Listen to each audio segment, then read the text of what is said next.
Salut à tous. Après La Fureur de vaincre de 1971, comment Bruce Lee aurait pu penser que ce film ferait l'objet d'autant de reprises dans le cinéma asiatique?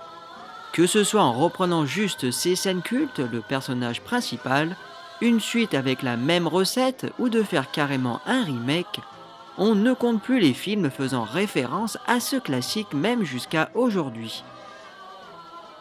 Bruce Lee incarne Shenzhen, disciple de l'école Jingwu à Shanghai, dont le grand maître Huo Yuanjia trouve la mort lors d'un combat contre un combattant japonais. Il existe actuellement que très peu d'écrits sur Huo Yuanjia et les éléments les plus souvent relatés proviennent finalement de romans de KPDP chinois de l'auteur Xiang Kairan. Bruce Lee, plus jeune, en avait été fervent et passionné par le personnage. Il se faisait donc l'honneur de jouer son disciple dans La Fureur de vaincre. Il faudra d'ailleurs attendre Jet Li en 2006 pour voir la première adaptation au cinéma du Maître Huo dans son film Fearless.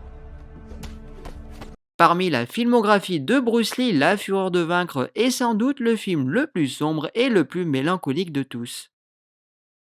Le personnage sérieux et assoiffé de vengeance colle, et pour ceux comme moi qui avaient commencé par ce film, la transition avec La Fureur du Dragon était surprenante quand tout d'un coup, on tombe dans un style beaucoup plus humoristique. Pas étonnant puisque Bruce Lee était aux commandes de la réalisation et scénariste pour ce film, ce qui lui avait permis une liberté de jouer son rôle tel qu'il le concevait.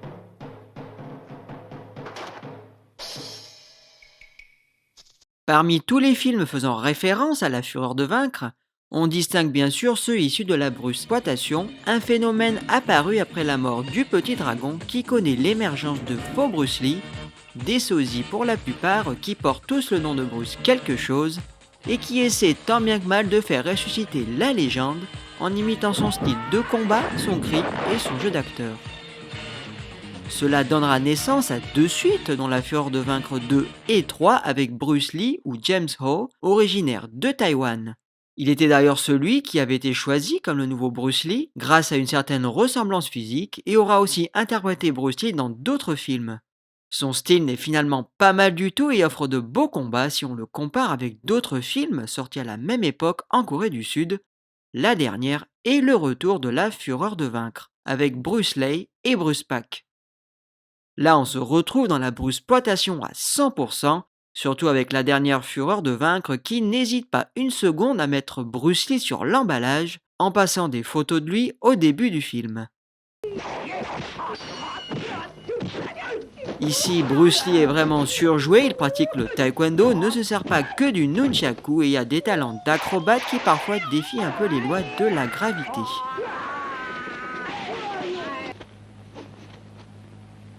Du phénomène Bruce Lee, on distingue aussi tous ces acteurs prometteurs de l'époque qui se devaient de jouer son rôle malgré eux, pris dans la machine et poussés par des producteurs assoiffés d'un nouveau Bruce Lee. Ainsi verra le jour la nouvelle Fureur de vaincre en 1976 avec Jackie Chan dans le rôle principal. Encore à ses débuts et devant répondre aux exigences du producteur Raymond Shaw, il était censé devenir le nouveau dragon faisant référence à Bruce Lee, d'où son nom de scène Chonglong qui signifie littéralement devenir le dragon, un nom qu'il gardera jusqu'à aujourd'hui. Ça sera son premier grand rôle et comme il le dit lui-même, sa prestation dans ce film n'aura pas conquis le public qui n'avait que l'embarras du choix de voir tous ces faux Bruce Lee à l'écran. Cela dit, on remarque qu'il n'y a pas d'imitation apparente du style de Bruce Lee comme le veut la bruxploitation. Certes, ça n'est pas non plus le Jackie Chan qu'on connaît, mais il n'est pas aussi invincible que les Bruce Lee dans son personnage. Il chute énormément, se prend souvent des coups, mais heureusement trouve toujours le moyen de se relever. Le film essaie de remémorer des scènes de la version avec Bruce Lee qui selon moi ne sont pas très à la hauteur si on les compare avec l'original.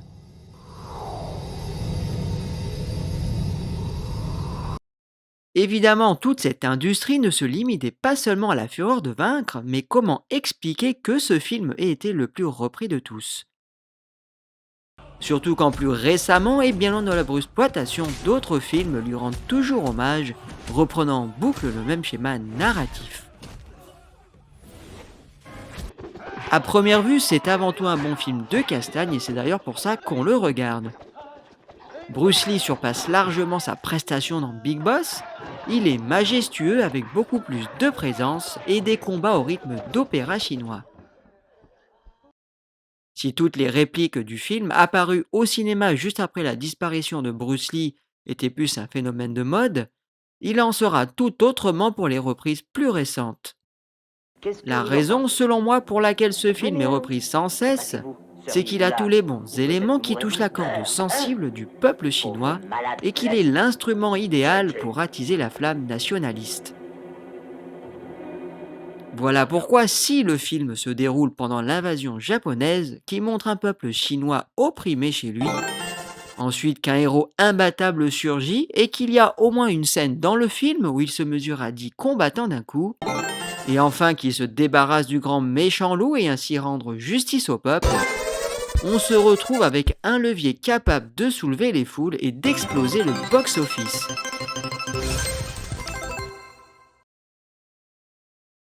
Tout ça n'était peut-être pas sa première intention, mais la fureur de vaincre aura trouvé la bonne recette, instaurant les bases pour une industrie qui, depuis la rétrocession de Hong Kong à la Chine en 1997, ne demande que d'attirer le plus gros marché mondial. Comment ne pas admirer celui qui se bat pour le peuple et ainsi fixer les règles en prouvant l'efficacité du kung-fu chinois contre l'envahisseur? Certes, son destin sera tragique, mais n'est-ce pas là celui même du héros que tout le monde adore et vénère?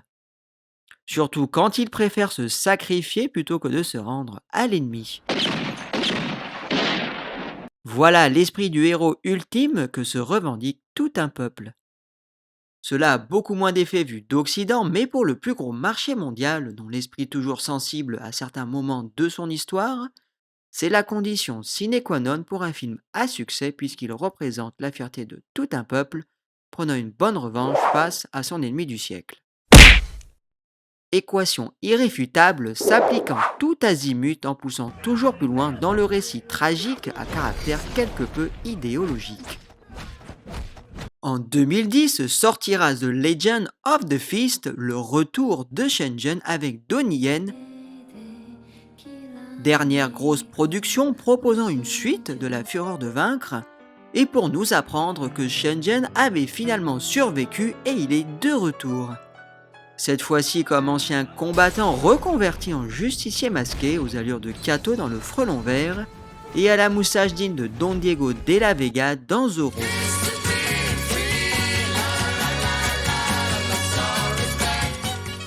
Un rôle que Donnie Yen aura eu le temps de perfectionner depuis la série télévisée La Fureur de Vaincre de 1995. Le style plus moderne apporte un peu de fraîcheur avec des chorégraphies plus explosives. On se rapproche ici déjà plus des super-héros de Marvel, sauf qu'on garde le contexte historique et des scènes cultes de La Fureur de Vaincre.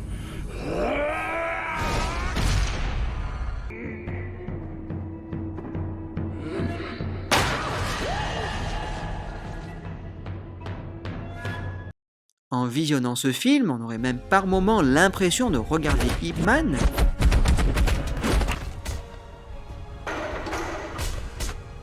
Mais rien d'étonnant dans tout ça car lui-même avait rebondi sur l'époque de l'invasion japonaise pour envoyer la sauce Fureur de Vaincre, bien que tout ça n'avait finalement pas grand-chose à voir avec la vie d'Ip Man. Mais qu'importe, c'est ce que le public demande à voir. D'autres films depuis seront encore consacrés au personnage principal, notamment la légende de Shenzhen, en film puis en série télévisée.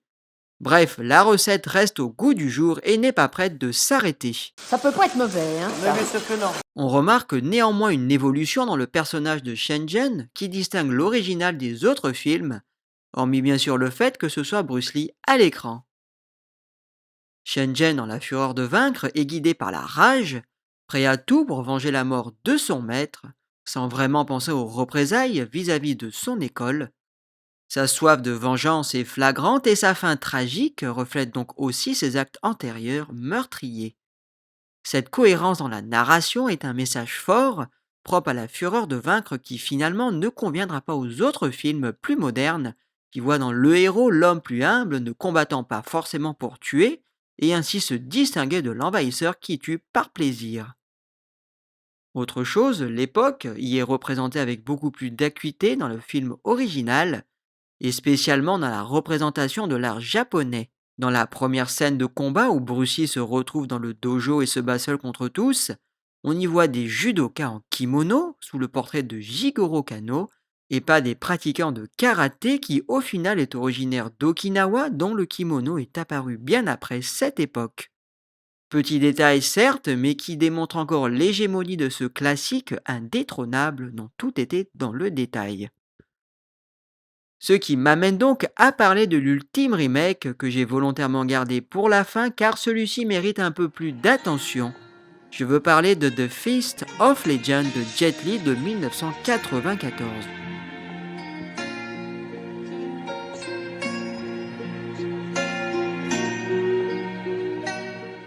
C'est simple, ce film est le seul véritable remake par définition, c'est-à-dire qu'il reprend quasiment point par point le déroulement de l'histoire de l'original. Pourtant, paradoxalement, ce film est aussi l'antithèse de son grand frère. Que ce soit dans le rôle de Shenzhen ou dans la représentation du mal, ce film sort du contexte émotionnel pour revenir dans le rationnel. Pour illustrer mon analyse, il serait utile de revenir un peu sur l'histoire de ce film. Ici, Shenzhen revient donc du Japon où il étudie après avoir appris la mort de son maître. Pareil, il se rendra au dojo pour se confronter à Akutagawa, celui qui soi-disant aurait vaincu son maître Ryoenja, pour s'apercevoir très vite que tout ça n'était qu'un leurre. Accusé de meurtre, il sera arrêté puis relâché grâce à sa petite amie japonaise Mitsuko venue de Tokyo pour plaider en sa faveur, et elle-même nièce de Funakoshi, grand maître du Japon. Forcément, sa relation avec une japonaise sera difficilement acceptée à l'école Jingwu, et même aux alentours, ce qui l'obligera à vivre exclu à la campagne. Sans aller plus loin dans la narration, on peut tout de suite s'apercevoir de la différence flagrante du message que ce film essaie de transmettre par rapport à la fureur de vaincre. Ici, il n'y a plus d'acte conduit par une soif de vengeance et on distingue enfin chez l'envahisseur le bon du mauvais, en dévoilant aussi d'autres réalités, notamment l'exclusion de ceux qui osaient le fréquenter. Rappelons quand même que pendant cette époque de l'histoire, beaucoup d'étudiants chinois partaient faire leurs études au Japon pour y apprendre les sciences venues d'Occident, et que Shenzhen représente bien ce côté plus moderne qui mélange l'Est et l'Ouest. Contrairement à Bruce Lee, il ne porte pas l'habit traditionnel, son style de combat n'est pas seulement celui de l'école Jingwu, et intègre aussi d'autres styles qu'il n'hésite pas à faire part à ses frères d'armes, démontrant une certaine efficacité à l'encontre des styles de kung-fu plus traditionnels. Il se permet aussi d'exhumer le corps de son maître pour faire une autopsie qui n'était pas une pratique très courante dans la tradition de l'époque. Mis à part son dernier combat contre le général japonais, ces combats ne partent pas d'une mauvaise intention, ils restent droits et justes et favorisent la défense plutôt que l'attaque. Bref, à l'inverse des autres films qui ne font que perpétuer un certain dégoût face à l'envahisseur, Fist of Legend mérite parfaitement son titre qui enterre définitivement la fureur pour devenir la légende, instaurant ainsi un message plus pacifique et un esprit digne des arts martiaux chinois, bien loin des intentions plus actuelles réduites à un outil de manipulation. Pour ma part, rien ne remplacera jamais l'original et ses scènes mémorables. Bruce Lee aura mis la barre bien trop haut. À part Fist of Legend qui dévie du message original, les autres restent dans l'ombre de la fureur de vaincre, alimentant cette machine à remake comparable à une poule aux œufs d'or. Voilà pour cette vidéo, si vous avez apprécié, n'hésitez pas à me mettre un pouce vers le haut et de vous abonner pour être au courant des prochaines à venir. Allez, à la prochaine!